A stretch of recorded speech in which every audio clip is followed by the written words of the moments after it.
संसार है, सबका मालिक एक, फिर क्यों बटा हुआ संसार है। सच पूछो तो सारी दुनिया अपना ही परिवार है।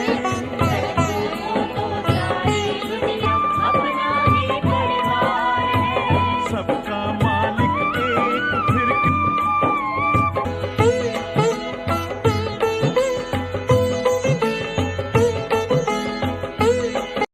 Salim Engineer, national vice president, Jamaat Islami Hind, आप अपना मैसेज हमें दें।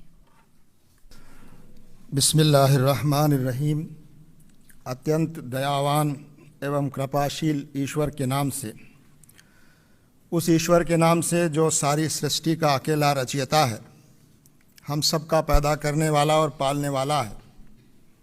प्रशंसा उसी के लिए है जो सर्वव्यापी है, सर्वज्ञानी और सर्वशक्तिमान है, अत्यंत दयावान और कृपाशील है। वह हमसे बहुत निकट है, हमारी बातें सुनता है, जवाब देता है, हमारे दिल और दिमाग में उठने वाले विचारों को अच्छी तरह जानता है। यहाँ तक कि हमारे इरादों, हमारी नीयतों और हमारे इंटेंशंस को भी वो अच्छी तरह पहचानता है। मेरा विश्वास है कि एक दिन हम सब को उसी मालिक के सामने खड़ा होना है और अपने पूरे जीवन का, उसकी हर हर कृपा और आशीर्वाद का और उस हमारे एक एक कर्म का हिसाब देना है। ईश्वर की विशेष कृपा और शांति हो उन तमाम ईश दूतों, संदेष्टाओं और पैगंबरों पर जो ईश्वर के आगे संपूर्ण समर्पण का संदेश और मार्गदर्शन लेकर इस धरती पर भेजे गए। परम आदरणीय राष्ट्रपति महोदया, आज के इस अति सुंदर और गरिमामय कार्यक्रम के आयोजक, प्रजापिता ब्रह्म कुमारी ईश्वरी विश्वविद्यालय के पदाधिकारी बहनों एवं भाइयों, मंच पर उपस्थित आदरणीय धर्मगुरुओं, सभागार में मौजूद बहनों एवं भाइयों, राष्ट्रपति भवन के अधिकारी गणों, आप सभी को मेरा सलाम व आदाब। आप सब पर ईश्वर की विशेष कृपा और आशीर्वाद हो। आज के सुंदर कार्यक्रम का हिस्सा बनने पर मैं अत्यंत खुशी और गर्व महसूस करते हुए ईश्वर का शुक्रिया अदा करता हूँ। इस सच्चाई को सब धर्मों और आस्थाओं के लोग स्वीकार करते हैं कि धरती पर जितने इंसान मौजूद हैं वे सब एक ही माँ बाप की संतान हैं, यानी आदम और हव्वा की संतान हैं। हम सब की रगों में एक ही माँ बाप का खून बह रहा है। ईश्वर के सभी पैगंबरों ने और अंतिम पैगंबर हज़रत मोहम्मद सल्लल्लाहु अलैहि वसल्लम ने ईश्वर के इस संदेश को आम किया कि तमाम इंसान बराबर हैं, कोई बड़ा और कोई छोटा, कोई ऊंचा और कोई नीचा नहीं है। हर इंसान की इज्जत और उसका सम्मान होना चाहिए। हर मानव की गरिमा की रक्षा की जानी चाहिए। धर्म, जाति, लिंग, भाषा, क्षेत्र या विचारधारा किसी भी आधार पर किसी के अधिकार कम या ज़्यादा नहीं हो सकते। किसी के साथ भी भेदभाव न हो, यह समाज को और व्यवस्था को मिलकर सुनिश्चित करना चाहिए। हज़रत मोहम्मद साहब ने फरमाया, अल खल्को अयालुल्लाह, यानी ये सारी सृष्टि और ये सारे प्राणी ईश्वर का एक परिवार और कुनबा और ख़ानदान है। इसी तरह कहा गया, वसुधैव कुटुम्बकम, यह हमारे देश की सांस्कृतिक बुनियाद को बयान करने वाला वाक्य है। मानव इस सृष्टि में ईश्वर की श्रेष्ठतम कृति है। वह इस धरती पर ईश्वर का प्रतिनिधि है। हमारा भारतीय समाज विविधताओं वाला समाज है। हमारे देश की बड़ी आबादी किसी न किसी धर्म या विचारधारा एवं जीवन व्यवस्था में विश्वास करती है। हमारे संविधान में यह सुनिश्चित किया गया है कि हर नागरिक अपनी पसंद का धर्म, आस्था या विचारधारा अपनाने के लिए पूरी तरह स्वतंत्र हो। धर्म इंसानों को आपस में जोड़ता है।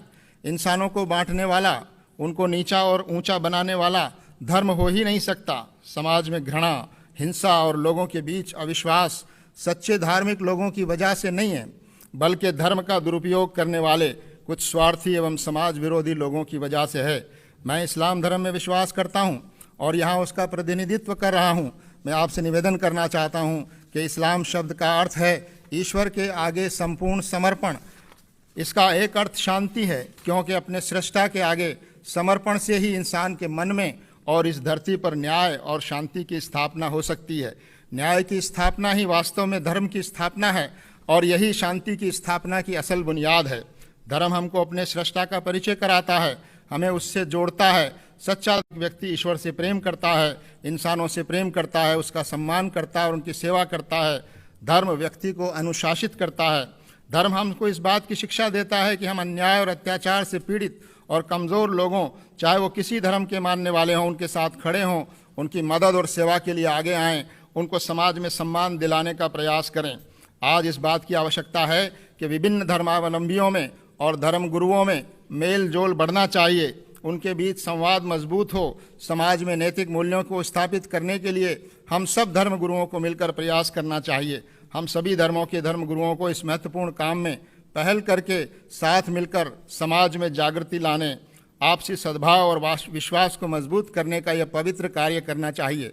और हम लोग ये कार्य कर भी रहे हैं, लेकिन इस कार्य को और अधिक सक्रियता से करने की आवश्यकता है। मैं ईश्वर से प्रार्थना करता हूँ कि वह हम सबको देश और समाज के प्रति अपना दायित्व पूरा करने की प्रेरणा और शक्ति प्रदान करे, ताकि हम सब मिलकर शांति पर आधारित और नैतिक मूल्यों पर आधारित और न्याय पर आधारित एक समाज का निर्माण कर सकें और भारत को प्रगति और समृद्धि की राहों पर आगे ले जा सकें। मैं इसी के साथ ईश्वर की बड़ाई और प्रशंसा और महामहिम राष्ट्रपति महोदय का धन्यवाद करते हुए अपनी बात समाप्त करता हूँ। बटा हुआ संसार है, सबका मालिक एक, तो फिर क्यों बटा हुआ संसार है।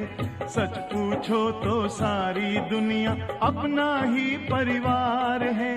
सच पूछो तो सारी दुनिया अपना ही परिवार है।